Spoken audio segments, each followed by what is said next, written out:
अद्भुत प्रतिभा के धनी गोपाल कृष्ण गोखले अपने युग की प्रचलित धारा उदारवाद के प्रमुख प्रवक्ता तथा देश के महान सेवक थे। वे अपने युग के चमकते हुए सितारे थे, जिन्होंने भारत के राजनीतिक, आर्थिक और सामाजिक सभी क्षेत्रों में अपने चिंतन और कार्यकलापों का प्रसार किया। सभी क्षेत्रों में नैतिकता के स्पर्श की कामना की, आदान प्रदान और समझौते के मार्ग का समर्थन किया, वैधानिक आंदोलन को गति दी तथा आदर्शवादी मार्गों में समन्वय किया।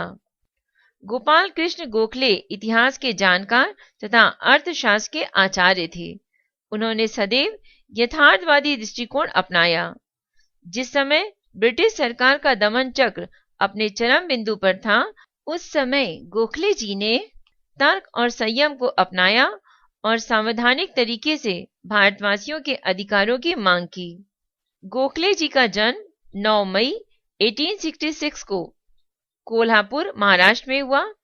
मराठा इतिहास को नए सोपान देने वाले गोपाल कृष्ण गोखले का जीवन प्रारंभ से ही सरल व संयमशील रहा। उनके बौद्धिक गुण उनके भावी उज्जवल जीवन का संकेत देते रहे। जब वे 13 वर्ष के थे, तभी उनके पिता की मृत्यु हो गई। परिवार की स्थिति पहले से ही खराब होने के कारण उनका जीवन संघर्षपूर्ण और दुखदायी हो गया। उनका बाल्यकाल नाना के घर पे बीता। गोपाल की शिक्षा को बनाए रखने के लिए उनके बड़े भाई गोविंद ने उन्हें 8 रुपए प्रति माह की सहायता की व्यवस्था की। 1884 में एल्फिंस्टन कॉलेज बंबई में उन्होंने स्नातक परीक्षा द्वितीय श्रेणी में उत्तीर्ण की। गणित में उन्होंने विशेष योग्यता प्राप्त की। उसके बाद उनकी नियुक्ति पूना के एक अंग्रेजी स्कूल में हुई, जो आगे चलकर विख्यात फर्ग्यूसन कॉलेज के रूप में विकसित हुआ। गोखले इस कॉलेज से 1902 में प्रधानाचार्य के पद से रिटायर हुए। गोखले का मन एक ऐसे व्यवसाय की खोज में था जिसके माध्यम से देश सेवा के लिए पर्याप्त अवसर प्राप्त हो सके। गोखले को तिलक और आगरकर जैसे महान देश सेवकों का साथ मिला। अध्यापन के व्यवसाय को अपनाकर वह साथ मिल गया। गोखले के जीवन और विचारों पर युग की महानतम प्रतिभा महादेव गोविंद रानाडे का अमिट प्रभाव पड़ा। रानाडे भी गोखले की बुद्धिमत्ता और कर्तव्यपरायणता के कायल थे। उन्होंने गोखले को बंबई प्रदेश की मुख्य राजनीतिक संस्था सार्वजनिक सभा का मंत्री बना दिया और वे शीघ्र ही प्रांत की प्रमुख व्यक्तियों में गिने जाने लगे। सन 1889 में गोखले ने कांग्रेस में प्रवेश किया। सन 1895 में वे कांग्रेस के मंत्री बने। 1897 में दक्षिण शिक्षा समिति के प्रतिनिधि के रूप में बेल्बी कमीशन के समक्ष गवाही देने के लिए इंग्लैंड गए। इंग्लैंड की ब्रिटिश सरकार ने भारतीय वित्त से संबंधित विभिन्न प्रश्नों पर विचार करने के लिए लॉर्ड सेल्वाई की अध्यक्षता में एक वित्त आयोग की स्थापना की। यह स्वाभाविक था कि सन 1897 में इस वित्त आयोग में गोखले जैसा प्रतिभाशाली नवयुवक भी सम्मिलित होता। सुरेंद्रनाथ बनर्जी, दीनशा वाचा और गणपति अय्यर आदि के साथ गोखले आयोग के समक्ष उपस्थित हुए। अपने प्रथम सार्वजनिक कार्य में उन्होंने महत्वपूर्ण सफलता प्राप्त की।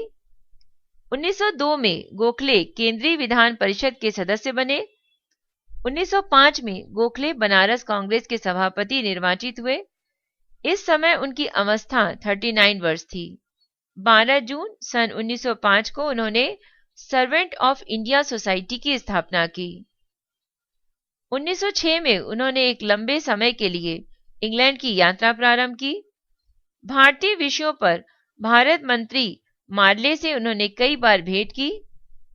1907 में उनके बड़े भाई गोविंद का देहांत हो गया, लेकिन उन्होंने अपने दायित्वों से मुंह नहीं मोड़ा। भारत के प्रतिनिधि के रूप में गोखले अनेक बार इंग्लैंड गए। जनता और सरकार दोनों के बीच उनकी स्थिति विषम रहती थी। इधर लोग उनकी नरमी की निंदा करते थे, उधर सरकार उनकी उग्रता को बुरा बताती थी। 1909 के मार्ले मिंटो सुधार का गोखले ने पहले स्वागत किया, लेकिन बाद में सुधारों को व्यवहारिक रूप न देने के कारण उन्होंने नौकरशाही के कार्यों की कटु आलोचना की। सन 1912 में उन्होंने दक्षिण अफ्रीका की यात्रा की। वहां के रंग भेद विरोधी आंदोलन में गांधी जी को अपना सहयोग प्रदान किया। 1914 में जब कांग्रेस के दोनों दलों को मिलाने की कोशिश की गई, तब पहले तो गोखले ने इसे पसंद किया, परंतु बाद में अपना विचार बदल दिया। भारत के सर्वाधिक सम्मानित राजनीतिज्ञों में एक गोखले उदार स्वभाव के व्यक्ति थे। उन्होंने कभी किसी की भावना को ठेस नहीं पहुंचाया। उनकी समकालीन तिलक विरोधी विचारधारा वाले व्यक्तियों में थे।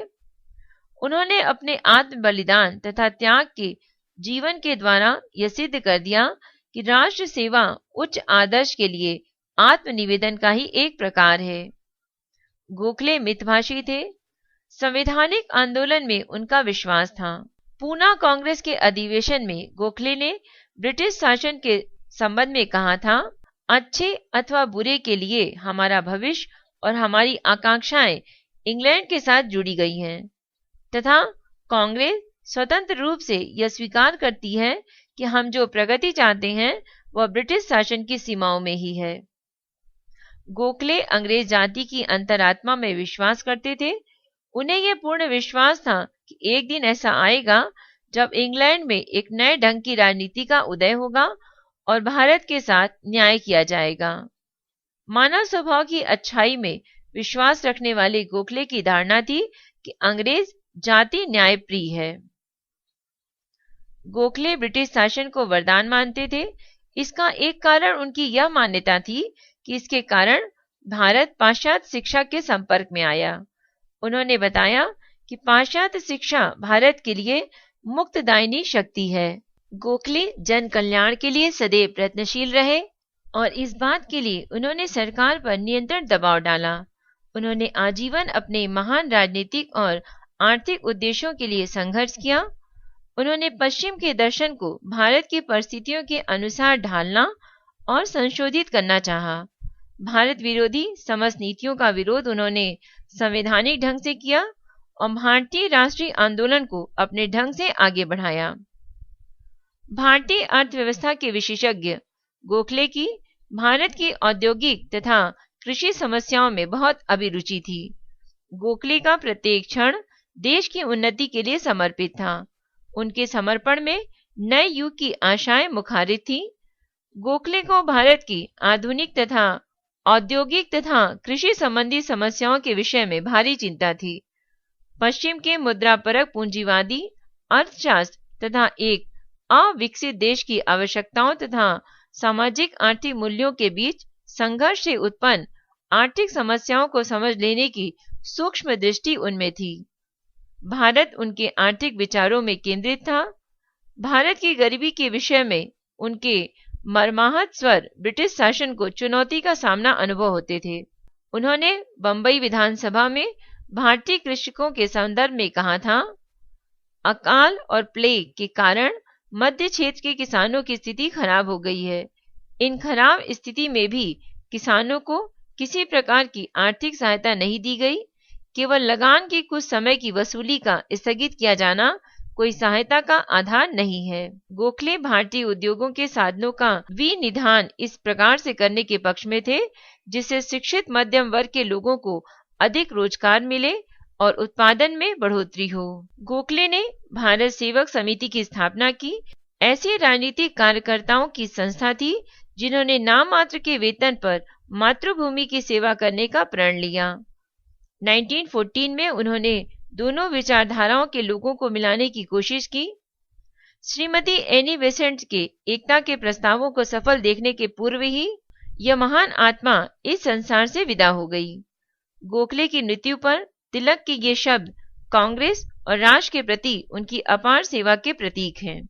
ये तालियां बजाने का समय नहीं है, बल्कि आंसू बहाने का समय है।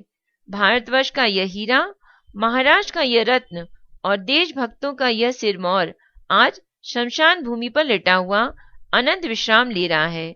इनकी तरफ देखिए और इन्हीं के समान कार्य करने का उद्योग कीजिए। इनके जीवन को आदर्श के लिए सदैव अपने सम्मुख रखकर अपने को इन्हीं जैसा बनाने का आप सबको प्रयत्न करना चाहिए और इस प्रकार की इनकी मृत्यु से जो स्थान खाली हो गया है उनकी पूर्ति कीजिए। अगर आप लोगों ने ऐसा किया तो उनकी आत्मा उस दूसरे संसार में भी प्रसन्न होगी। अपने जीवन के अंतिम वर्षों में यद्यपि गोखले का सरकारी नेक नीति से विश्वास उठने लगा था, फिर भी उन्हें यह पक्का विश्वास था कि राजनीतिक स्वतंत्रता के आंदोलन को गति मिलेगी और 25 वर्षों में उसे पूर्ण सफलता प्राप्त हो जाएगी। गोखले ने भारत के सुधारों की एक योजना तैयार की जिसे गोखले की राजनीतिक वसीयत कहा जाता है। यह उनकी मृत्यु के बाद प्रकाशित हुई। गोखले का संपूर्ण जीवन उच्च नैतिक आदर्शों के परिपालन में ही बीता। उदार स्वभाव के व्यक्ति गोखले ने कभी किसी की भावना को ठेस नहीं पहुंचाया। उनकी यह भी विशेषता थी कि वह अपने हृदय को मस्तिष्क पर हावी नहीं होने देते। Professor PV. वर्मा ने गोपाल कृष्ण गोखले के बारे में कहा, आदर्शवादी होते हुए भी गोखले प्लेटोवादी या काल्पनिक आदर्शवादी नहीं थे। वे वार्ता, संयम तथा समझौते के तरीके को अच्छा समझते थे। गांधी जी की भांति उनका आदर्श था कि विरोधियों के साथ भी अविकल न्याय तथा कठोर नैतिकता का व्यवहार किया जाना चाहिए। अपने भाषणों और कार्यों द्वारा उन्होंने कभी उग्र उपायों का समर्थन नहीं किया। गोपाल कृष्ण गोखले का नैतिक स्तर इतना प्रभुत्वपूर्ण था कि उनकी व्यक्तिगत महत्ता इतनी स्पष्ट थी कि भारत के प्रबुद्ध तथा सद्भावनापूर्ण शासक यथासंभव उनकी सलाह को प्रसन्नता पूर्वक स्वीकार करते थे। यही कारण है कि उनकी सलाह का मार्ले मिंटो सुधारों के ऊपर इतना गहरा प्रभाव पड़ा। उनके संघर्ष के फलस्वरूप करारबद्ध श्रम की दास्ता का युग समाप्त हुआ। वर्ष प्रतिवर्ष महान बजट भाषणों में उनकी सिफारिशों का सरकार की वित्तीय नीति के निर्धारण पर निर्णयात्मक प्रभाव पड़ता था। सरकारी सेवाओं के भारतीयकरण की उनकी अथक हिमायत का निश्चित फल निकला। उनकी मृत्यु के बाद मॉन्टेस्क्यू चेम्सफोर्ड सुधार में उसको बहुत कुछ अंश प्राप्त हो गया, जिसके लिए उन्होंने प्रयत्न किया था। लॉर्ड कर्जन ने कहा था, ईश्वर ने उन्हें असाधारण योग्यताओं से विभूषित किया था, जिनका प्रयोग उन्होंने देश के हितार्थ में किया। गोपाल कृष्ण गोखले से जुड़ी हुई ये जानकारी आपको कैसी लगी? आप अपनी राय हमें मेल कर सकते हैं। मेल आईडी है voiceforblind यानी वॉइस फॉर ब्लाइंड @gmail.com।